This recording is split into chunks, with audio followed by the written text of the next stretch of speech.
हाँ जी बच्चों, इस वीडियो में हम सहकारी समिति के जो अलग अलग प्रकार हैं उनको डिस्कस करेंगे, उनके बारे में समझेंगे।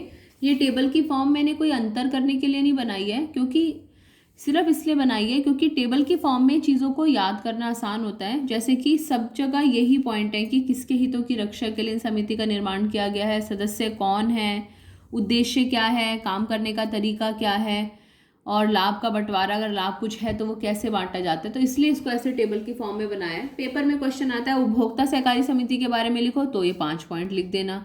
उत्पादक में लिखा है तो भी ये 5 पॉइंट लिख देना, तो आपको याद करने में आसानी होगी।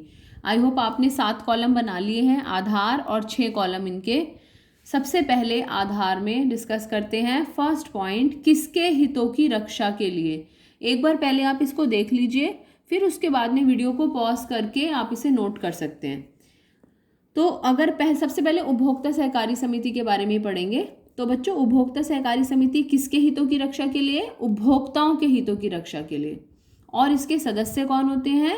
इसके सदस्य वे उपभोक्ता होते हैं जो उचित मूल्यों पर अच्छी वस्तुएं चाहते हैं। जैसे मैंने आपको बताया कि वहां पर स्टेशनरी शॉप है। तीसरा, उद्देश्य क्या है? उपभोक्ता सहकारी समिति बनाने का उद्देश्य क्या है?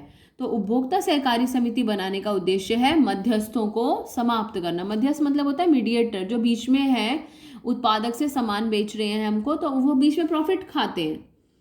फोर्थ पॉइंट, इनका काम करने का तरीका क्या होता है उपभोक्ता सहकारी समिति का?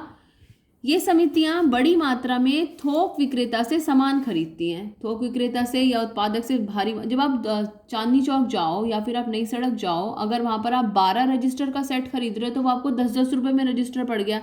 लेकिन अगर आप उसी रजिस्टर को सिंगल खरीदने लगो तो वो आपको रजिस्टर 15 रुपए तक का भी पड़ सकता है। तो इसलिए क्या करते हैं, भारी मात्रा में थोक विक्रेता से सामान खरीदते हैं और अपने सदस्यों को बेचते हैं।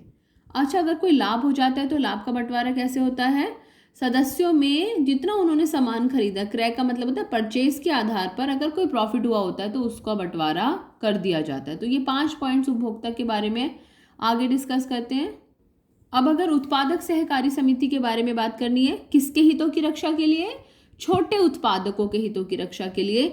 सदस्य कौन होते हैं? वो छोटे उत्पादक जो बड़े उत्पादकों के सामने टिक नहीं पाते। बड़े है ये बेटे, प नहीं है ये, जो बड़े उत्पादकों के सामने टिक नहीं पाते हैं। और इसका उद्देश्य क्या होता है? बड़े बिजनेसमैन से, बड़े पूंजीपतियों से छोटे उत्पादकों को बचाना। कहते हैं ना, बड़ी मछली छोटी मछली को खा जाती है। तो जो बड़े पूंजीपति होते हैं, बड़े व्यापारी होते हैं, वो इन छोटे व्यापारियों को टिकने नहीं देते। तो बड़े पूंजीपतियों के विरुद्ध खड़े होना, ये इसका उद्देश्य है। और इनका काम करने का तरीका क्या है उत्पादक सहकारी समिति का?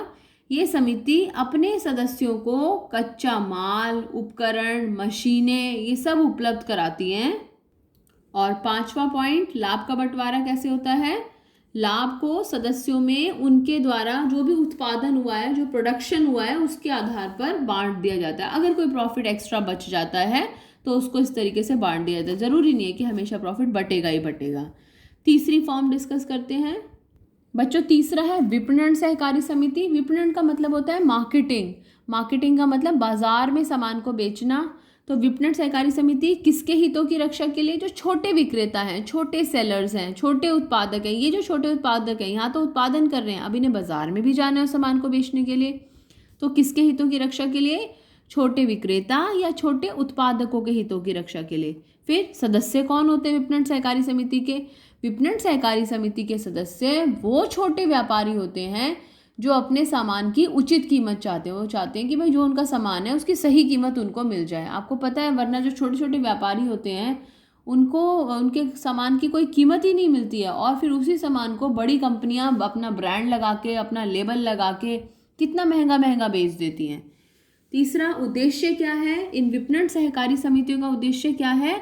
मध्यस्थों को समाप्त करना। मीडिएटर्स खत्म हो जाते हैं जब मध्यस्थ खत्म हो जाते हैं, बिचौलिए खत्म हो जाते हैं उत्पादक और उपभोक्ता के बीच में से, तो जो उत्पादक है उसको भी बहुत फायदा पहुंचता है, प्रॉफिट ज़्यादा मिलता है, और उपभोक्ता को भी वो चीज़ सस्ती पड़ती है। फिर इनका काम करने का तरीका क्या है? ये समितियां उत्पादकों के माल को इकट्ठा करके और उचित दाम पे बाजार में बिकवाती हैं। विपणन का काम ही बिकवाना है, तो माल को बिकवाने का काम करते हैं ये। और लास्ट में जब माल को बेचने से प्रॉफिट होता है तो जिसका जितना माल होता है, जिसका जितनी बिक्री होती है, उसके आधार पर उसको उसका प्रॉफिट दे दिया जाता है। तो अभी तक आपको एक चीज़ तो समझ में आ गई होगी कि जितने भी प्रकार के सहकारी समिति हैं उसमें हमने ये 5 ही आधारों पर डिस्कस किया है। क्या क्या 5 आधार हैं? किसके हितों की रक्षा के लिए, सदस्य कौन है, उद्देश्य क्या है और काम करने का तरीका क्या है। यहीं के यहीं वीडियो को पॉज करके 3 नोट कर सकते हैं आप, और फिर उसके बाद में अगले 3 डिस्कस करते हैं। मैंने आपको कहा था आगे 3 आपने बना रखे हो, 6 के 6 कॉलम्स, उसी में आगे कंटिन्यू कीजिएगा। वीडियो को पॉज कर लीजिए और सेकंड पेज भी मैं ऐसे दिखा देती हूँ आपको। ये इसका सेकंड पेज है, इसे वीडियो को पॉज करके लिख लीजिए और फिर बाकी के 3 सहकारी समितियाँ डिस्कस करते हैं। बच्चों, हमारी चौथी है किसान सहकारी समिति, 5वीं है ऋण सहकारी समिति और 6ठी है आवास सहकारी समिति। अब किसके हितों की रक्षा के लिए, फर्स्ट पॉइंट था, तो ये एक बार लिखा होगा आपने, उसी से काम बन जाएगा। किसान सहकारी समिति किसके हितों की रक्षा के लिए? छोटे किसानों के हितों की रक्षा के लिए। ऋण सहकारी समिति किसके हितों की रक्षा के लिए? जिनको ऋण चाहिए, ऋण मतलब उधार, जिसको उधार चाहिए उसके हितों की रक्षा के लिए काम करते हैं। और आवास सहकारी समिति, आवास, घर के पास कौन जाएगा? जिसके पास में घर नहीं होगा, जिसको घर की ज़रूरत होगी। तो सीमित आय वाले जो लोग हैं, जिनकी इनकम लिमिटेड है, जिनके जीवन में एक बार घर बनता है, सीमित आय वाले लोगों के हितों की रक्षा के लिए आय सहकारी समिति का निर्माण किया जाता है। अलग अलग पॉइंट्स हैं, कोई कंपैरिजन नहीं है, सिर्फ इसलिए लिखवाया है कि जो भी फॉर्म आपके बारे में आपसे पूछता है तो आप उसको पकड़ के 5 पॉइंट्स के आंसर्स दे देना उसको। सेकंड पॉइंट, सदस्य कौन होते हैं? बच्चों, किसान सहकारी समिति, नाम ही किसान सहकारी समिति है, तो इस सहकारी समिति के सदस्य कौन होंगे? जो उसका नाम है मोस्टली वही सदस्य हैं, ये भी याद रखना। तो छोटे किसान जो कि मिलके कृषि का काम करना चाहते हैं, उनको पता है कि मिलके काम करेंगे तो एक ही ट्रैक्टर से 4 के खेत में हल जोत लिया जाएगा, वरना अकेले ट्रैक्टर खरीदना तो बड़ा भारी काम है।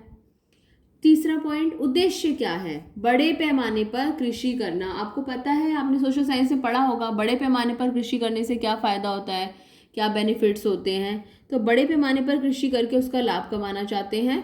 चौथा पॉइंट, काम करने का तरीका। क्या करते हैं ये समितियां? फसलों को उगाने के लिए किसानों को अच्छी गुणवत्ता वाले बीज, खाद, मशीन, तकनीकें उपलब्ध कराते हैं, क्योंकि वो क्या चाहते हैं कि उनके किसानों की जो उत्पादकता है, जो पैदावार है, वो बढ़े। ज़्यादा से ज़्यादा प्रोडक्शन होगा, पैदावार ज़्यादा होगी तो किसानों को उसका फ़ायदा मिलेगा। अच्छा, यहाँ पर लाभ वाले बंटवारे में कोई पॉइंट नहीं है, तीनों में से किसी में भी नहीं, ना किसान में, ना ऋण सहकारी समिति में, ना आवास सहकारी समिति, तो इसमें आप तीनों में डैश लगा सकते हैं। अब बात करते हैं ऋण सहकारी समिति की। सबसे पहला पॉइंट किसके हितों की रक्षा के लिए, वो तो हमने तीनों का लिख लिया था। अब बात करते हैं सदस्य कौन होते हैं। ऋण लेना है, ऋण सहकारी समिति का सदस्य कौन होगा? जिसको ऋण चाहिए। अब ऋण तो हर जगह मिल रहा है, फिर यहाँ क्यों आया? क्योंकि इन सहकारी समितियों में आसान शर्तों पर ऋण मिलता है, तो वे व्यक्ति जिन्हें आसान शर्तों पर ऋण चाहिए। उद्देश्य क्या है? ऋण सहकारी समिति बनाने का उद्देश्य क्या है? अपने सदस्यों को साहूकारों के शोषण से बचाना। बच्चों, आपने कोई पुरानी पिक्चर जैसे मदर इंडिया है, कभी आपको देखने का मौका मिले तो देखिएगा, तो वहाँ पर दिखाया गया है किस तरीके से वो साहूकार जो है उन गरीब किसानों का एक्सप्लॉयटेशन करता है, उनके बैल ले जाता है, उनकी ज़मीन ले लेता है, लेकिन उसका ब्याज पूरा नहीं होता। तो बड़ी दुखद समस्या है। तो इस समस्या से निजात पाने के लिए सदस्यों को इन साहूकारों के शोषण से बचाने के लिए ऋण सहकारी समितियों की स्थापना की जाती है। काम कैसे करती हैं ये समितियां?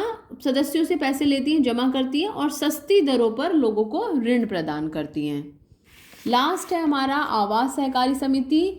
हमने किसके हितों की रक्षा के लिए लिख लिया था? सदस्य कौन होते हैं? वे लोग जो उचित मूल्यों पर एक घर चाहते हैं, घर बनाना चाहते हैं, लेकिन सही सही रेट पे बन जाए, ज़्यादा पैसा नहीं लगा सकते हैं। फिर उद्देश्य क्या है इनका? उद्देश्य सदस्यों की घर की समस्या को सुलझाना होता है कि उनके पास घर हो। और काम करने का तरीका क्या है? ये समितियां अपने सदस्यों के लिए या तो मकान बनाती हैं, मकान बना के बेचती हैं, या फिर वो उन्हें प्लॉट दिलवा देते हैं, वो उन प्लॉट पे अपना मकान खुद बना सकते हैं। और भुगतान कैसे चाहती हैं वो? कि किश्तों में भुगतान हो जाए। तो बच्चों, कभी भी आए क्वेश्चन आए किसान सहकारी समिति क्या होता है, तो किसान सहकारी समिति वे समितियां होती हैं जो छोटे किसानों के हितों की रक्षा के लिए बनाई जाती हैं। इनके सदस्य वे छोटे किसान होते हैं जो मिलकर कृषि का काम करना चाहते हैं। इनका उद्देश्य बड़े पैमाने पर कृषि करना और उत्पादकता को बढ़ाना होता है। ये समितियां फसलों को उगाने के लिए किसानों को अच्छी गुणवत्ता वाले बीज, खाद, मशीन उपलब्ध कराते हैं।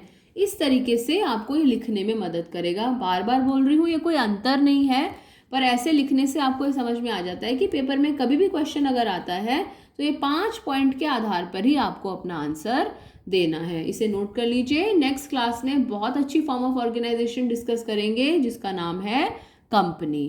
थैंक यू बेटे, thank you so much for your support. God bless you.